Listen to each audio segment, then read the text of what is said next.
It's been the same everywhere in the world, the way media is manipulated and controlled by the powerful people.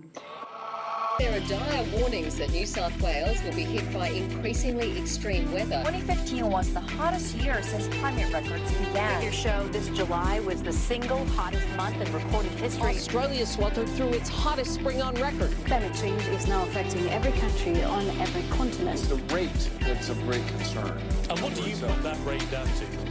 Oh, it's human activity. We have everything we need. Some still doubt that we have the will to act, but I say the will to act is itself a renewable resource. Hello and welcome to Climactic. On the 19th of January 2020, we are back with our 100th episode.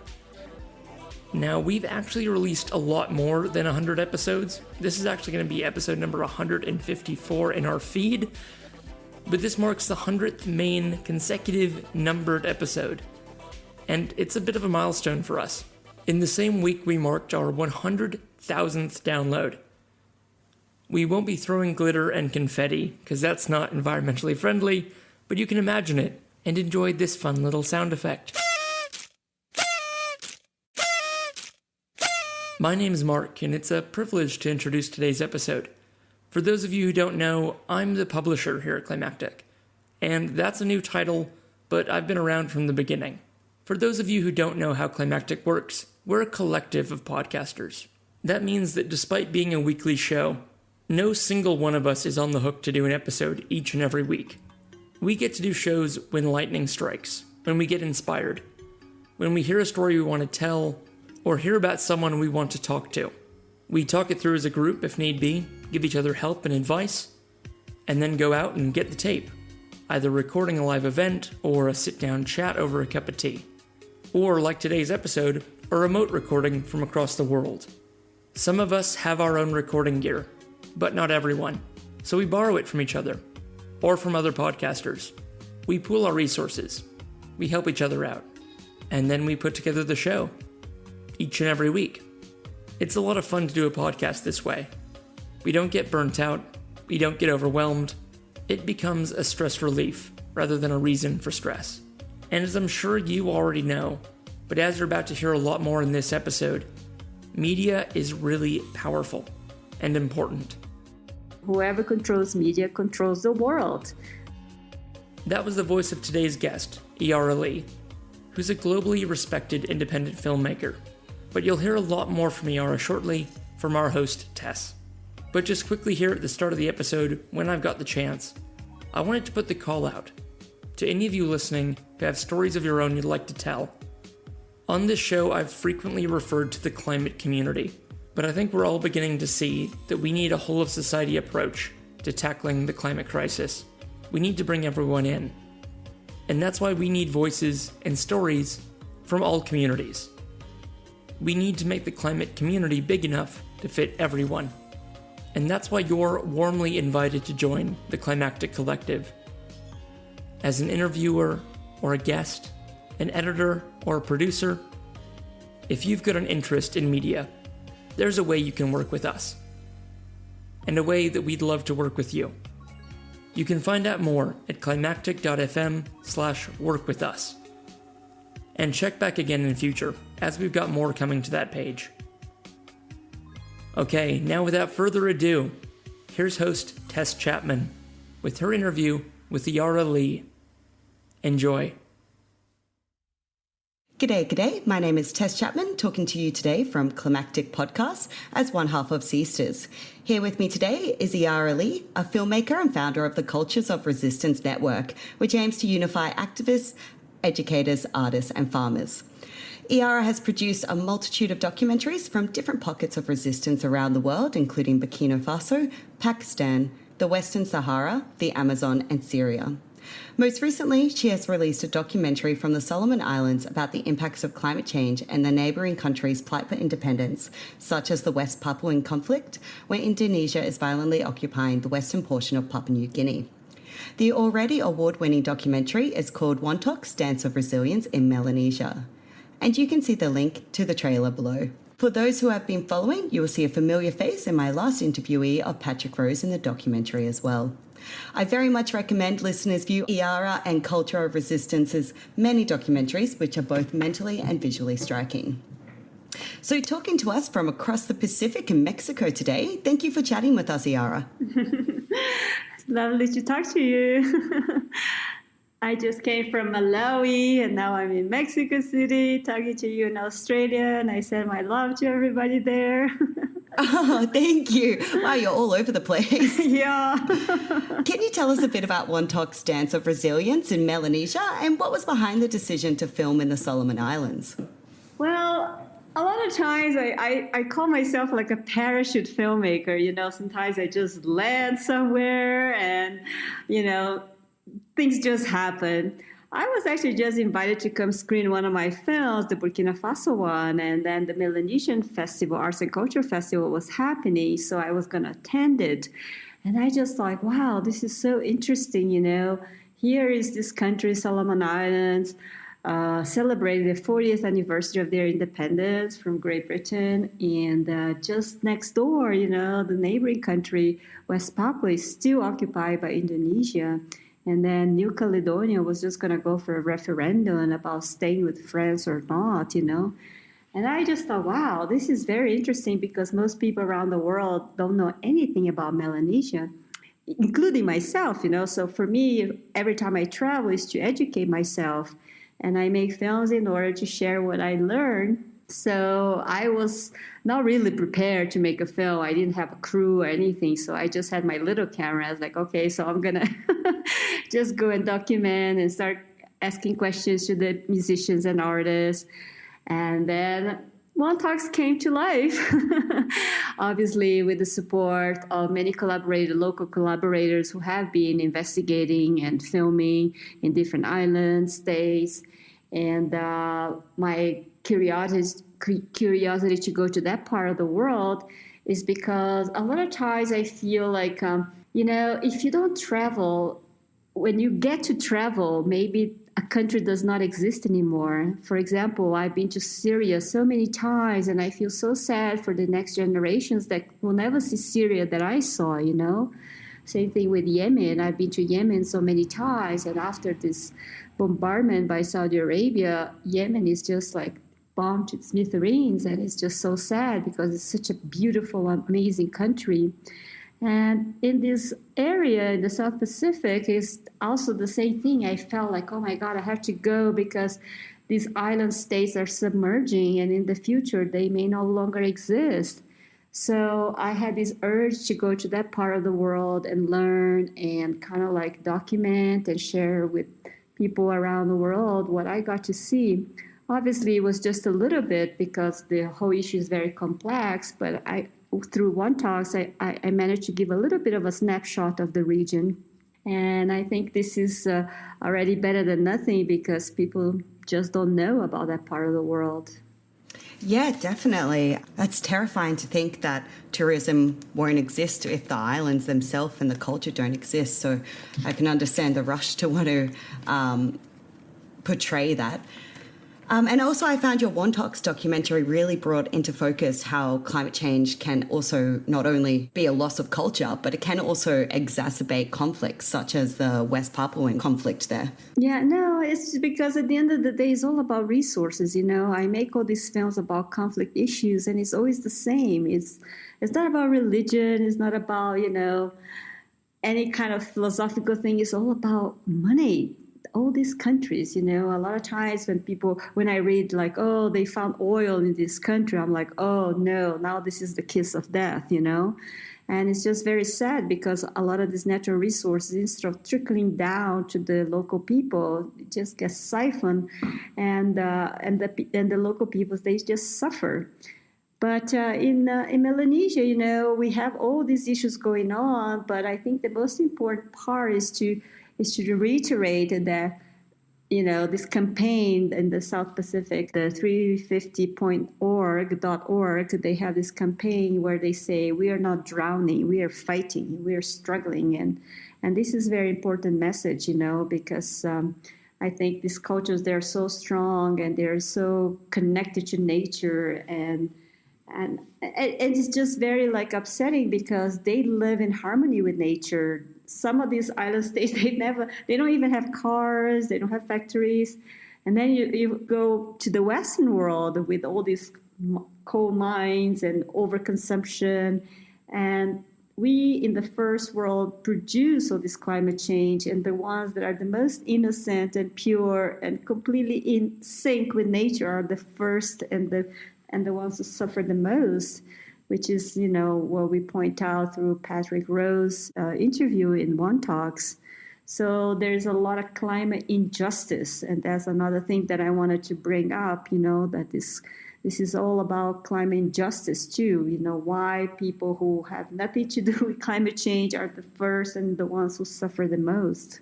Yeah, definitely. It's a sad and horrible trend that the least culpable really are feeling the worst impacts of climate change, especially in Melanesia with those fastly rising sea levels. What evidence of sea level rise or environmental refugees did you see in the Solomons? Well, I was in Honiara, so, I was talking to the artists that live in all these different islands around. And some of them also come from other island states, and they were the ones telling me about how they cannot even have their crops because the water goes into the island, and then the salt water, damages all their food crops. And some of these islands, they're so flat that there is not even any place high to go. So now they're doing this migration amongst islands. Someone would come from one island and be sent to Fiji, and they have to, and then they're building these barriers, in order not to let the water creep in.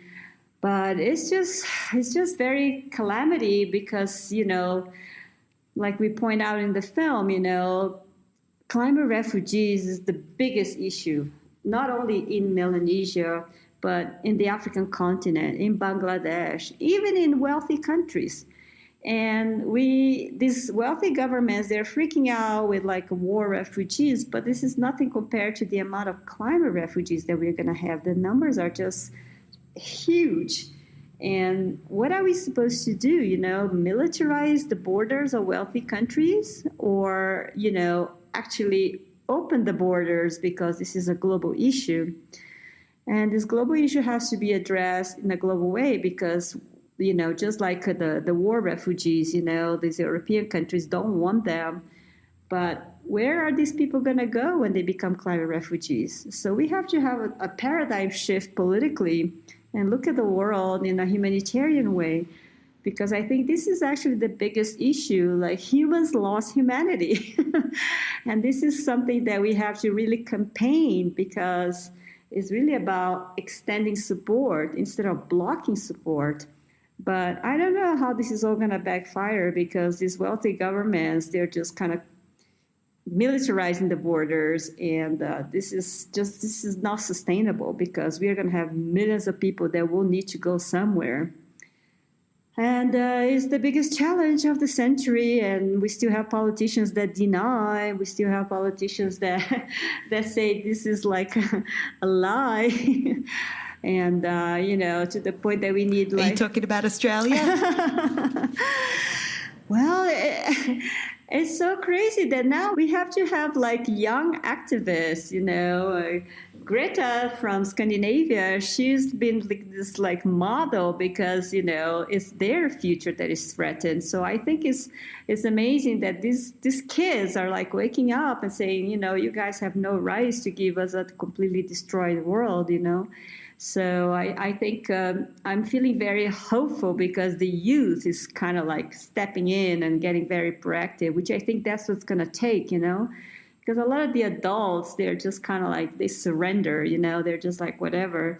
But the youth has to be empowered, and the youth has to fight, because that's what they're inheriting. So we'll see, we have the Pacific Warriors, we have many different campaigns going on. And I think little by little people see that climate change is not an abstract thing, it's a real thing. And I think this kind of very concrete things that is happening in front of your eyes makes people much more aware and willing to get proactive But we just have to push all these politicians who are in denial because they are working in cahoots with oil companies and fossil fuel companies. And we really need to put a lot of pressure on the politicians, including in Australia.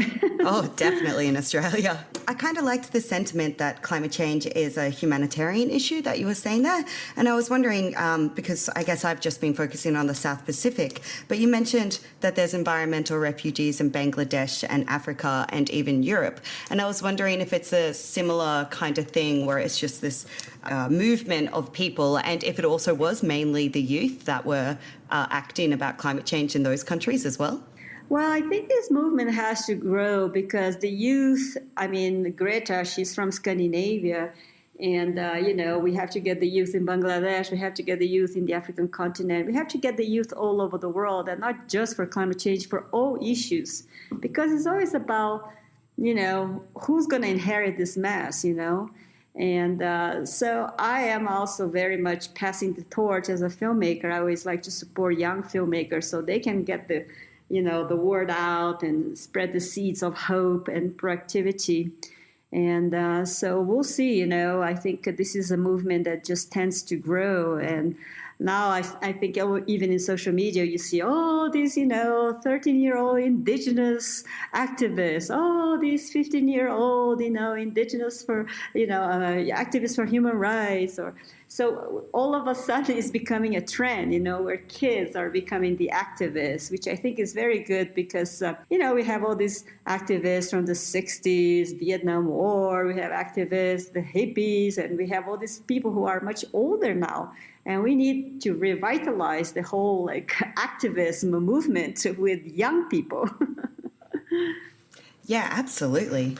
Actually, here in Australia, as I guess we've kind of touched on a bit already, but we still haven't declared a climate emergency. And in fact, we're allowing more coal mines to be built. And our Prime Minister is actually trying to outlaw boycotts and is treating climate change solely as a political issue, as you were mentioning before. So if you were in a room with our Senate, what would you say to them about their disregard for climate science and activism? And not all of our Senate is saying this, by the way, just a few key members, such as our Prime Minister, Scott Morrison. Yeah, I think even the terminology has changed. People used to say climate change, and I was reading some articles that now the terminology has changed. It's not climate change, it's climate emergency. It's climate disaster, it's climate catastrophe. And, a lot of these politicians, they're like, this is the cycle of life. Things have always been that way. But the acceleration and the speed of the change is just dramatic. I was in Greenland and, I was like, I want to see the icebergs. And all of a sudden, everything is melting. It's for real, These ice sheets are melting and the icebergs are just collapsing. And you see, when National Geographic puts a camera there and then film the whole thing. And I just don't see how these politicians can deny, and it's not just in Australia. Look at in the United States, and these coal mines are still going very strong. So I think we just have to get a lot of pressure on them because we are the numbers. We are more than 7 billion people in this world.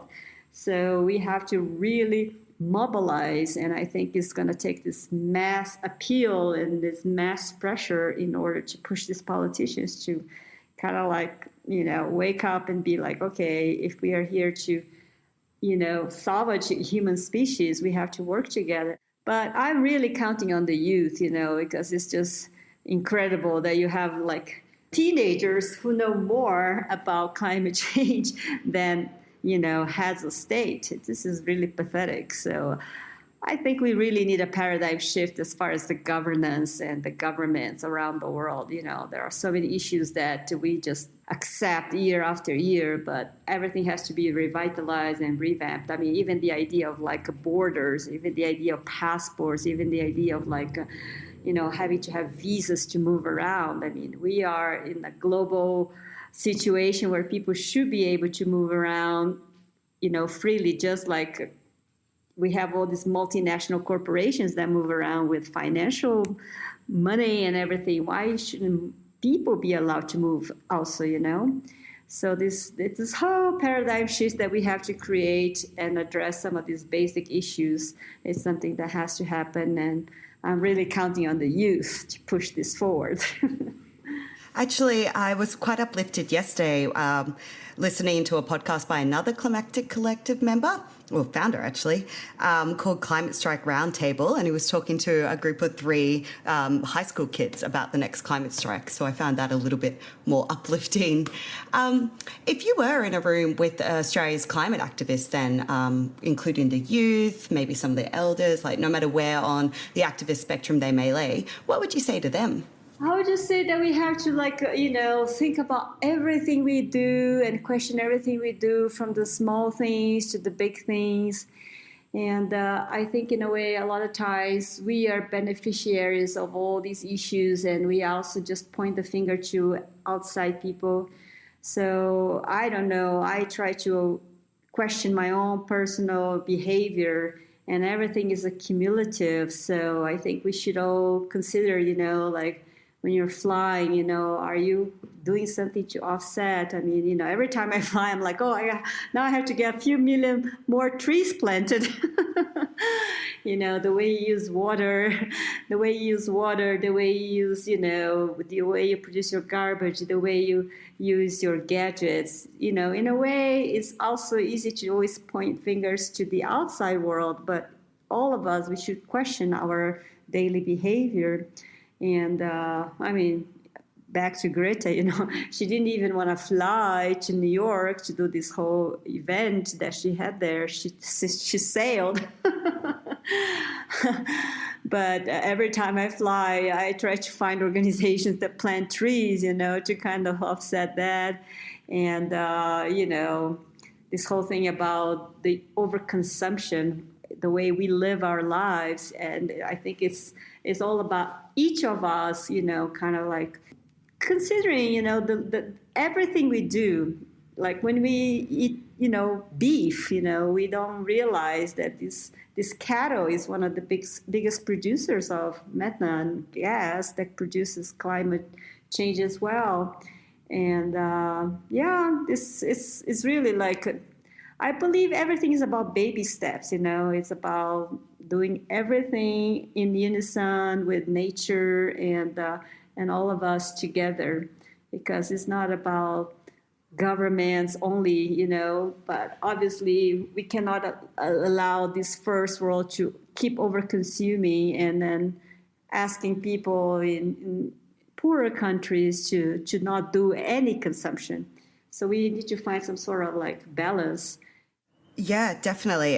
Especially with your comment about cattle producing methane. There's different articles, but some people say between 30 to 80 times more powerful and potent at heating up the atmosphere than carbon dioxide. So it's kind of like the lesser sung about greenhouse gas, but definitely something worth keeping a track of. It's so true that even this simple thing about eating meat, a lot of people don't know that just the simple fact that they are eating so much meat is producing this climate change, So there's a lot of education. There's a lot of education, but then once you get yourself more educated, you really have to act, which is one of the issues about all my films. A lot of times I feel like, okay, people are learning, people are getting inspired, but are we able to push people to actually get proactive, which to me is the most important, Because when people say, oh, I'm so inspired, I learn a lot, and I'm like, okay, but what are you going to do on an action level with all you learned, And this is the biggest challenge, as a filmmaker, to actually push people to say, okay, I'm going to readdress some of my own behavior. I mean, it's just like all this plastic water, all this meat consumption, all this flying, all this overconsumption of technology and electricity and everything, It's just too much. Stop. Yeah, it's almost like philosophically we have to go backwards, People are always pushing how can we produce more and consume more and have a more luxurious life and more comfortable life and more convenient life. And in fact, it's the other way around. How can we have less clothing, less cars, less consumption, less overeating, then we'll be able to make some progress. Speaking outside of the household into a more media-related global issue, with the protests in Chile, I've been reminded of the terrifying fact that I'm not actually seeing what's happening there, and I've heard it's actually far more violent than what's being portrayed here in Australia. You've travelled to some very remote places, and having seen the reality of what's in those places and then seeing the media provided by other countries such as America or Australia, has there ever been a moment when you've really noticed a lack of accurate portrayals of what's happening in that country, be it conflict or climate change, compared to how the media is representing it in another country? Well, absolutely, and all the time. And that's why, despite climate change, I do encourage people to travel, because you have to sometimes see firsthand what's happening on the ground. Because we have this explosion of information, but there's a lot of lies out there. And, we all know history is always told by the victory people. And so a lot of times, we have to travel and we have to see firsthand.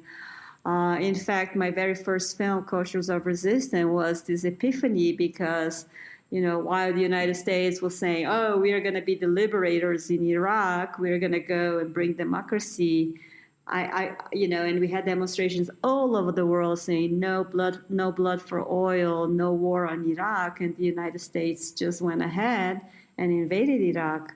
And that was a very epiphany moment in my life where I left the U.S. to go to the Middle East and try to understand from that perspective how things were seen. And then from that point on, it's been the same everywhere in the world. The way media is manipulated and controlled by the powerful people. And in fact, I think terrorism is, a lot of times people say, oh, this guy is a terrorist. But I think the biggest terrorists are governments. And the more power they have, the more they are state terrorist governments, So I think this is very important that all of us consuming media, that we have to have this questioning all the time, and how things, it's just incredible. Even Facebook, social media, there's so much censorship, there's so much control. Today someone was trying to post something on Instagram, and you cannot use certain hashtags in support of Free Palestine, that they would just block you. Or me, when I posted things about this conflict, they would just shut down my whole profile. Media is still controlled by the very few, I was a member of the International Council Advisory Board of National Geographic, and that got purchased by Rupert Murdoch. I was like, I just couldn't believe, that National Geographic got purchased by Rupert Murdoch. And then a few months later, he sold it to Disney, And I was like, wow, there is no more independence in media, And then people say, oh, Facebook is terrible censorship. I'm just going to use Instagram. And I'm like, well, Facebook bought Instagram and also bought WhatsApp. So it's all about monopoly, and it's all about controlling information. And, the old cliche is true. Whoever controls media controls the world. So we, as spectators, as media consumers that read newspapers and watch TV and read blogs and cruise the internet, we have to be extremely aware of that. And the stories are always told in very different ways. And it's really to cut through and get to the bottom of it is a lot of hard work, So in a way, I make films in a very independent way, because this is the thing, if you are making films through a broadcast company, or if you have people investing in your films, they will always try to censor you, and the most important message will be cut. I even remember when I made the first film, Cultures of Resistance, when we were trying to sell to some TV, they would be like, oh, we love your film, but can we cut these and these and these? Which happens to be always the most important part of the film. So I think to be independent as a media producer is very, very important. So that's why I make my films very low budget and very much like independent. So nobody can say, cut this, cut that, cut this, cut that. And it's always very sensitive issues, like you are always confronting very powerful governments that will try to shut you down. I mean, I make films against, Morocco's occupation or Moroccan occupation of Western Sahara, which happens to be the last colony in the African continent. And most people have never heard about Western Sahara, Or I make films against Israel or U.S., very powerful countries. I campaign against Saudi Arabia bombing Yemen. And, even West Papua, Indonesia is extremely brutal in the way they do the occupation of West Papua. But you don't hear about it, So there's a lot of media blockade. And we as independent filmmakers, this is our job to tell stories that are completely off the radar.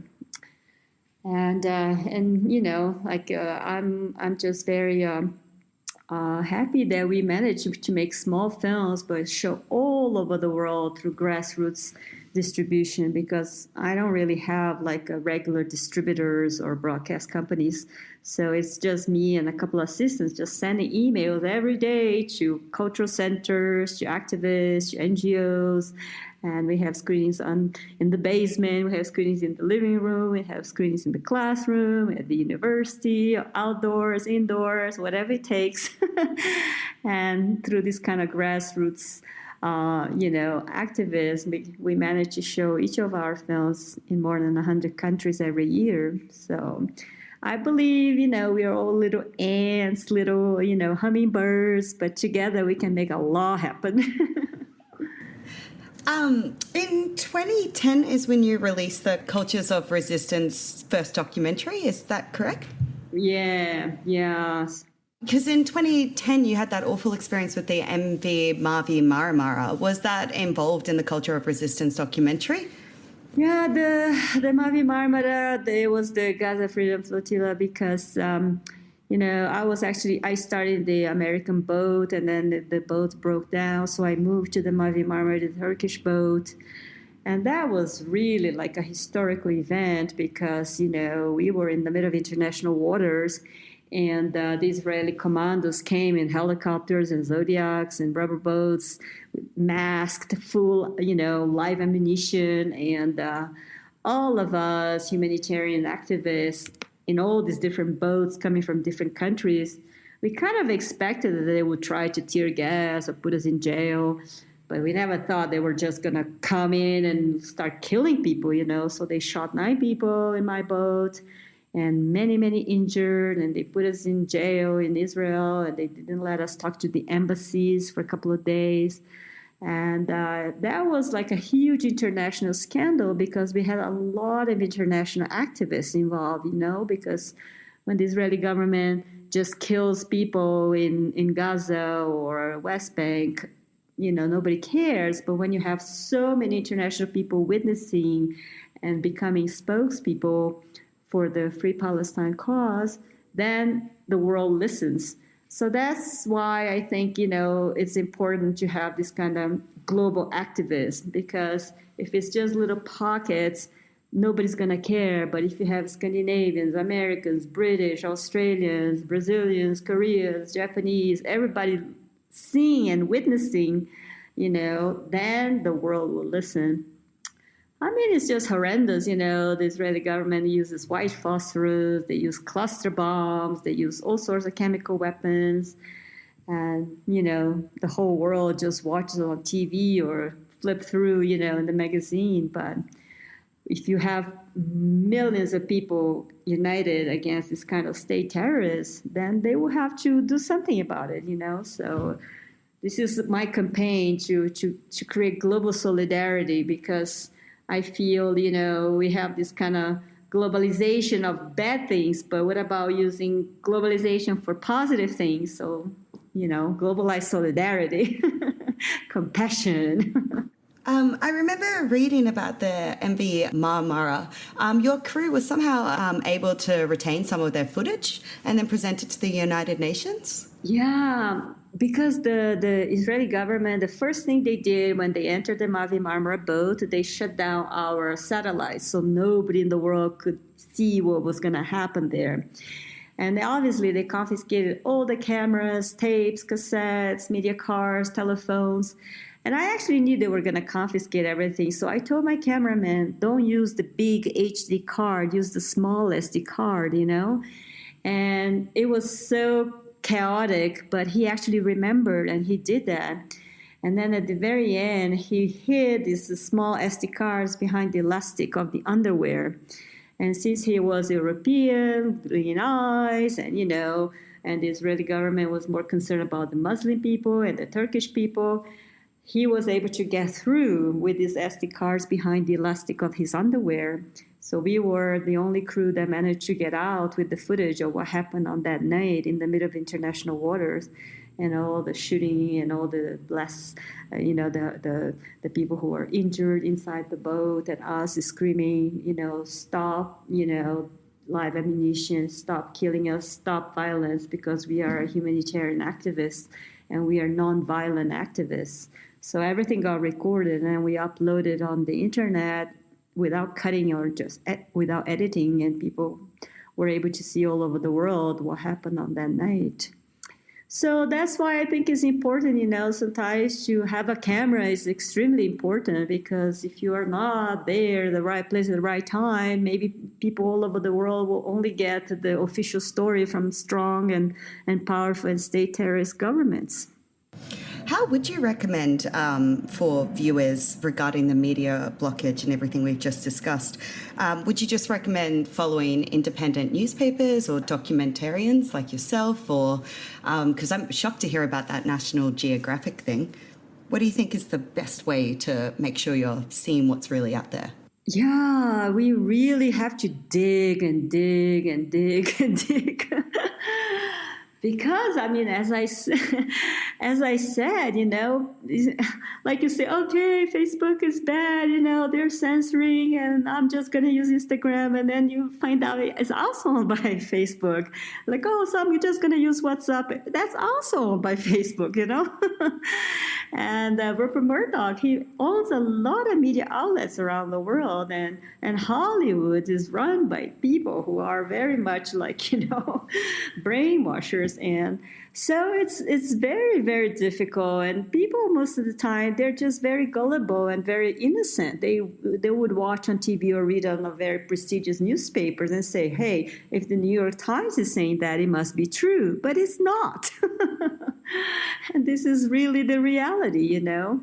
So this kind of constant questioning is something that has to be part of each person, because you just can't. I mean, nowadays, even more, we can Photoshop everything. Fake news is just the reality of everyday's life, and it's just so hard to discern what's true, what's not, and everything is so manipulated, and everything is so biased, you know.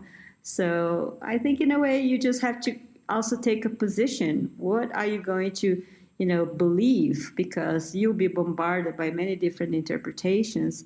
And, you know, are you going to listen to the powerful version of the story or the suffering people's version of the story? And this is also very important.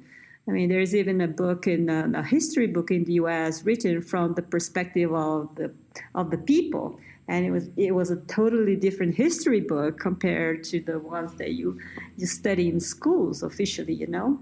So I think this is basically what it is: who's telling the story, and that's what should be questioned, you know.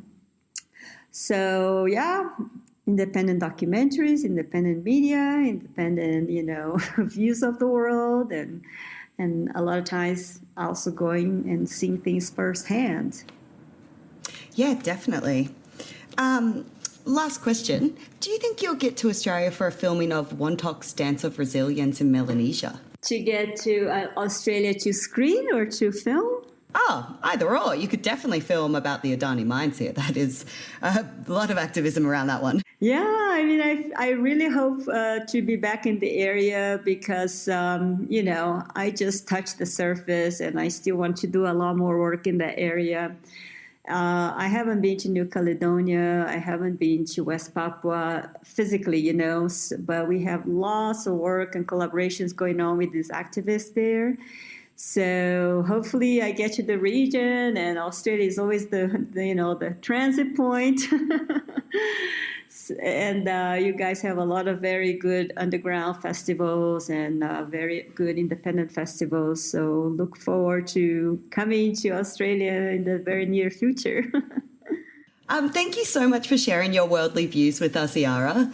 Listeners, you can see the trailer to Wantoks: A Dance of Resilience in the link below. And as always, thanks to Mark and the Climactic Collective and the listener. Have a good one. Thank you for joining us. You've been listening to Climactic, the flagship podcast of the Climactic Collective, a podcast network dedicated to lifting the voices of the climate community.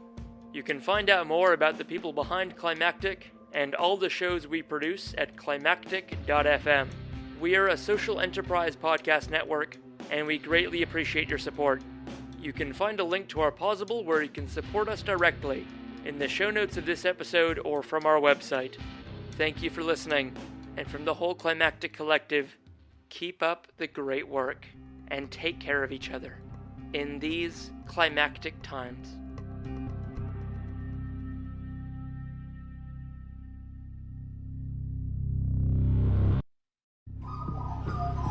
The Climactic Collective.